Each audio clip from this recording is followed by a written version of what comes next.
everyone, I am Neha and welcome back to my channel. I am here with a new topic, so let's begin.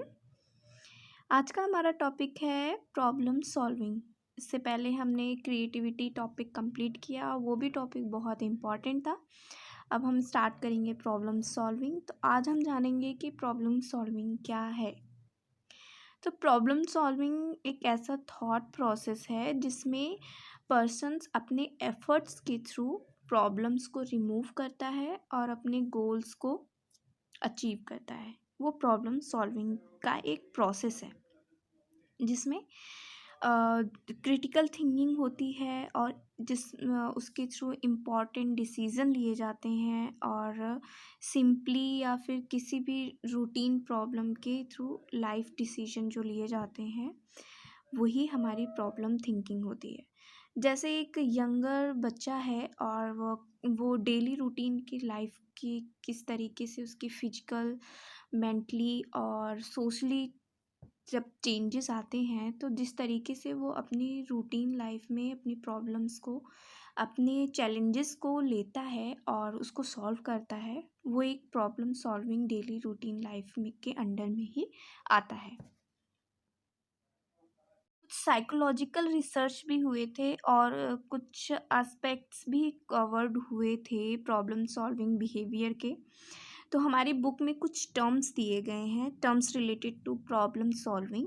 अगर meaning of problem solving आती है या फिर in short questions में जो 5 numbers के question होते हैं उसमें अगर ये क्वेश्चन आते हैं तो आप इसको बहुत अच्छे से क्लैरिफाई करके एक्सप्लेन करके लिख सकते हैं।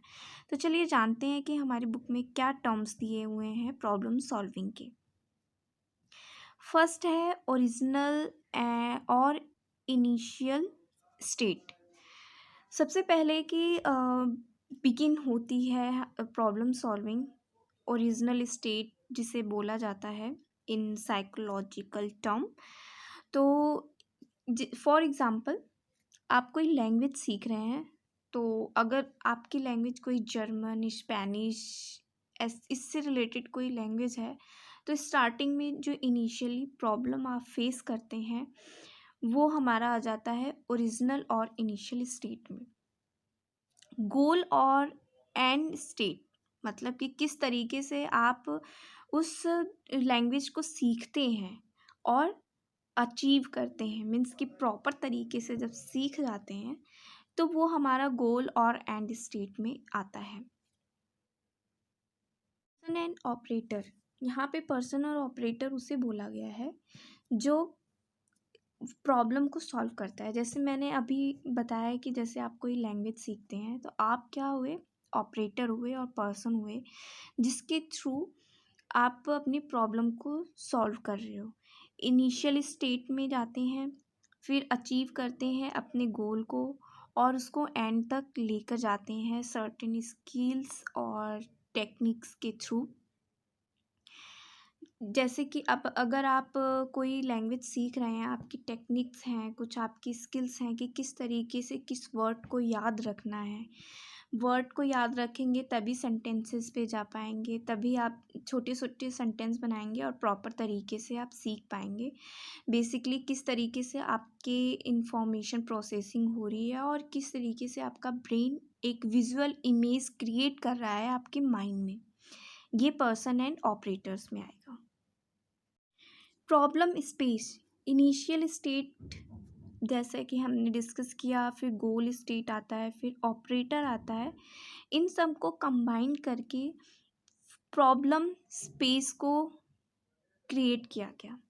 प्रॉब्लम स्पेस में ये होता है कि जो नंबर है आपके एलिमेंट्स के, जैसे लैंग्वेज आप जो सीख रहे हैं उसमें बहुत सारे वर्ड्स और सेंटेंसेस आएंगे, तो आप किस पर्टिकुलर मैनर में उसको ऑर्गेनाइज करके किस मैनर में आप सीख रहे हैं वो हमारा प्रॉब्लम स्पेस में आता है। जब आप लैंग्वेज को सीख रहे हैं तो उसमें किस तरीके की प्रॉब्लम्स आएंगी, कैसे आप उसको रिसॉल्व करेंगे और किस तरीके से आप उसको लैंग्वेज को लर्न करेंगे, ये सारी जो प्रोसेस है ये प्रॉब्लम सॉल्विंग में आता है। A successful understanding of the problem space would require, इन्होंने बताया coherence, correspondence, and relationship to background knowledge.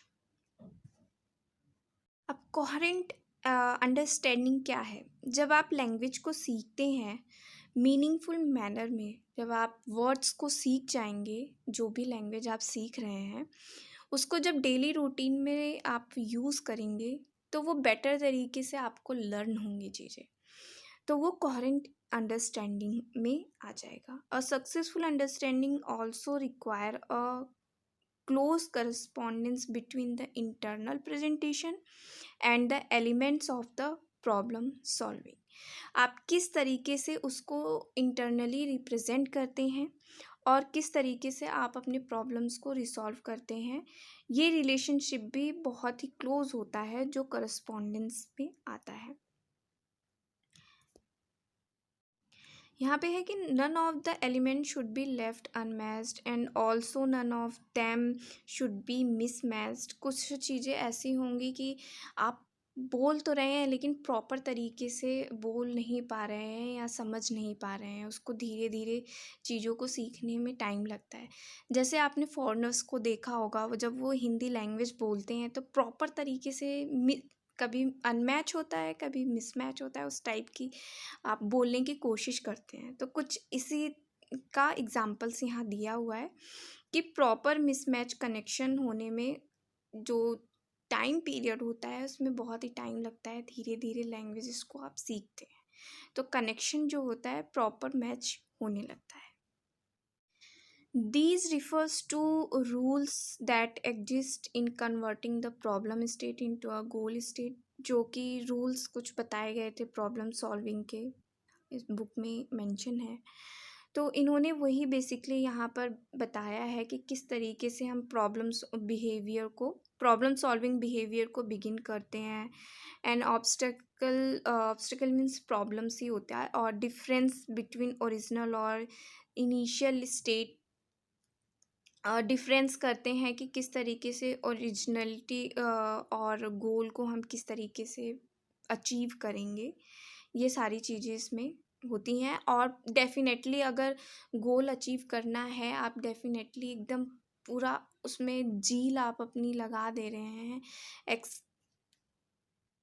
Dedication जब आपकी उसमें होती है लैंग्वेज सीखने में या कोई भी चीज़ सीखने में, तभी आप अपने गोल को अचीव कर पाते हैं. जैसे आपने प्लेयर्स देखे होंगे, काफ़ी सारे प्लेयर्स हैं, साइना नेहवाल है और पीवी सिंधु हैं, बहुत सारे प्लेयर्स हैं जो अपने अचीव को पाने के लिए न जाने कितनी सारी मेहनत करते हैं, तब जाके वो अपने गोल को अचीव कर पाते हैं. तो वो एक प्रोसेस है कि किस तरीके से वो अपनी उस गोल को अचीव कर रहे हैं.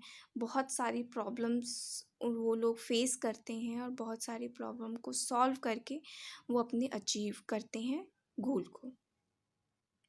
यहाँ पर एक हमारी बुक में एग्जाम्पल दिया हुआ था कॉलर्स एक्सपेरिमेंट, जो प्रॉब्लम सॉल्विंग से ही रिलेटेड था. ये एक्सपेरिमेंट आपने ग्रेजुएशन में पढ़ा होगा. 1927 में ये एक्सपेरिमेंट किया गया था बाय कॉलर. इन्होंने लर्निंग के ऊपर किया था कि एक बॉक्स था जिसमें एक सुल्तान नाम के चिंपैंजी को बंद किया था और उन्होंने कुछ बनाना को हैंग कर दिया था ऊपर, और वहाँ पे एक स्टिक रखी हुई थी और कुछ बॉक्सेस रखे हुए थे. काफ़ी टाइम पीरियड के बाद देखा, ये जानने की कोशिश की गई कि किस तरीके से वो उस बनाना को लेता है जो चिंपैंजी सुल्तान था. तो उसने क्या किया, धीरे धीरे कुछ सोचा, उसके ब्रेन के जो सिस्टम्स हैं वो क्रिएट हुए, एक दूसरे से कनेक्ट हुए. तो क्या किया उसने कि जो बॉक्सेस थे वो एक के ऊपर एक रखा, यहाँ पे आप पिक्चर्स में देख सकते हो. उसके बाद स्टिक के थ्रू, पहले तो स्टिक के थ्रू ही उसने कोशिश की थी, बट वो जब नहीं मिला तो फिर बॉक्स के ऊपर बॉक्स रख के और आसानी से उसको तोड़ लिया. तो ये एक प्रॉब्लम सॉल्विंग का एग्जाम्पल है. तो आई होप ये टॉपिक आपको बहुत अच्छे से क्लियर हो गया हो. तो घर पे रहिए, सुरक्षित रहिए, सीखते रहिए, मेरी वीडियोस को देखते रहिए. नेक्स्ट वीडियो में मिलते हैं नेक्स्ट टॉपिक के साथ. Thanks for watching.